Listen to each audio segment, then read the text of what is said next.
Look at Egypt from space at night. See these lights? That's where 105 million people live. Now look at the rest of the country, complete darkness. Egypt is over 1 million square kilometers, roughly the size of Texas and California combined. But 95% of Egyptians live on just 3% of that land. The rest? Uninhabitable desert. So why is one of the world's most populated countries squeezed into a narrow strip of green in the middle of a desert? The answer is written in one river, and that river is running out. Egypt has 105 million people, making it the third most populous country in Africa. But here's what's bizarre. Almost all of them live along the Nile River and in the Nile Delta. This habitable zone is about 40,000 square kilometers out of Egypt's total 1 million. That's a population density of over 2,600 people per square kilometer in the habitable areas, one of the highest in the world. Meanwhile, the Western Desert, the Eastern Desert, and the Sinai Peninsula are virtually empty. This isn't a new pattern. This is how Egypt has existed for 5,000 years. And it's all because of one river. The Nile River is 6,650 kilometers long, making it one of the longest rivers in the world. It flows from Central Africa through Sudan and into Egypt, where it splits into a delta before emptying into the Mediterranean Sea. Without the Nile, Egypt would be 100% desert. There would be no Egypt. The ancient Greek historian Herodotus famously called Egypt the gift of the Nile. And he was absolutely right. For thousands of years, the Nile flooded predictably every summer. Water and nutrient-rich silt from upstream would overflow the banks, depositing fertile soil across the floodplain. When the water receded, Egyptians planted crops in this rich soil. This wasn't just convenient. It created one of the most productive agricultural systems in the ancient world. Egypt became a breadbasket. It supported cities, monuments, and one of history's greatest civilizations, all because of predictable floods. Look at where ancient Egyptian cities were built. Memphis, Thebes, Alexandria, all on the Nile. The pattern was set 5,000 years ago and has never changed. Population centers followed the water. Agriculture followed the water. Trade routes followed the water.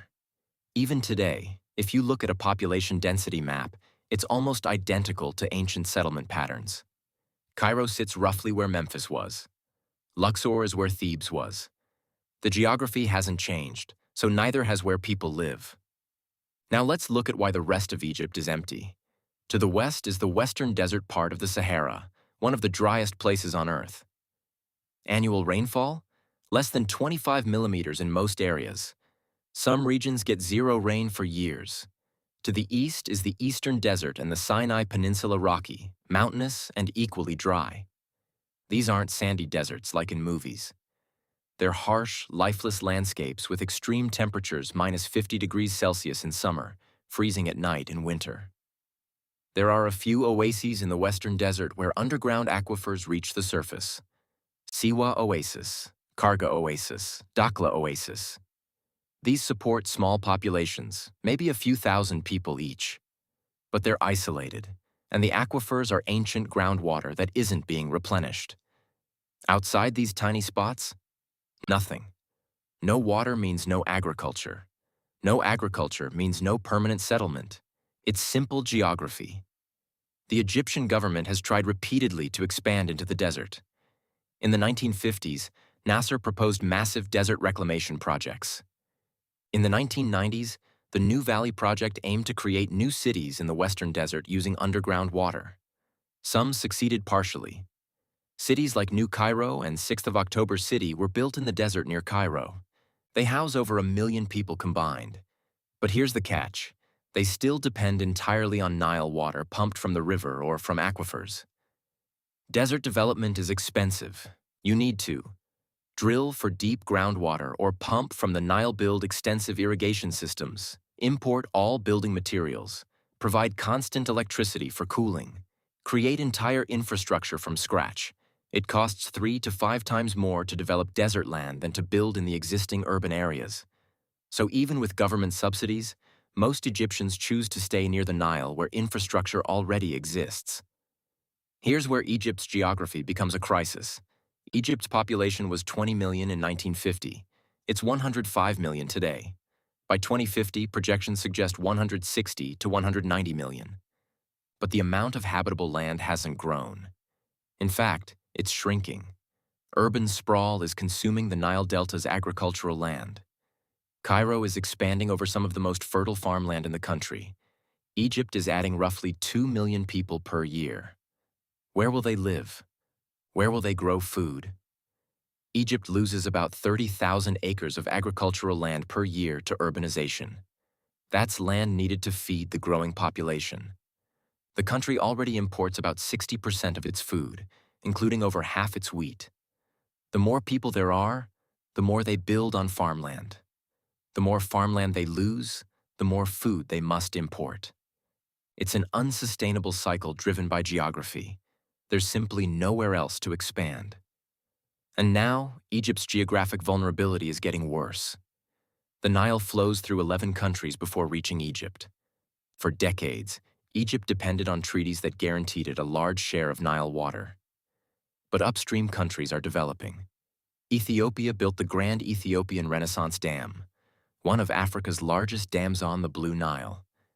This reduces water flow downstream to Egypt. Sudan is planning more dams and irrigation projects. Egypt has no control over water that falls as rain in Ethiopia or Uganda. It only controls the last section of the river, and as upstream countries develop and use more water, less reaches Egypt. Egypt is already below the UN water scarcity threshold, less than 1,000 cubic meters per person per year. With population growth and reduced Nile flow, Egypt could face severe water shortages within decades. There are no easy solutions. Desalination is expensive. Importing water is impractical. Reducing population growth is politically difficult. Egypt's geography has made it dependent on a single water source it doesn't fully control. So, what happens to Egypt? The government's response has been to build new cities in the desert. A new administrative capital is being constructed east of Cairo at a cost of $58 billion. But these cities still depend on Nile water or unsustainable aquifer extraction. Some experts suggest Egypt will face a choice: dramatically limit population growth, invest heavily in water efficiency and desalination, or face a humanitarian crisis as water and food become scarce. Compare Egypt to other countries with large deserts. Australia has vast empty spaces but controls its rainfall on the coasts and manages its population. Saudi Arabia is mostly desert but has oil wealth to fund desalination. Libya has desert but a tiny population. Egypt has 105 million people, limited water, no significant oil wealth, and geography that locks them into a 3% strip of habitable land. No other large country is so geographically constrained. So here's what makes Egypt unique. It's one of the world's great civilizations built on one of the narrowest ecological foundations. 5,000 years ago, when Egypt had 3 million people, the Nile could support them easily. At 105 million, it's struggling. At 160 million, it might not be enough.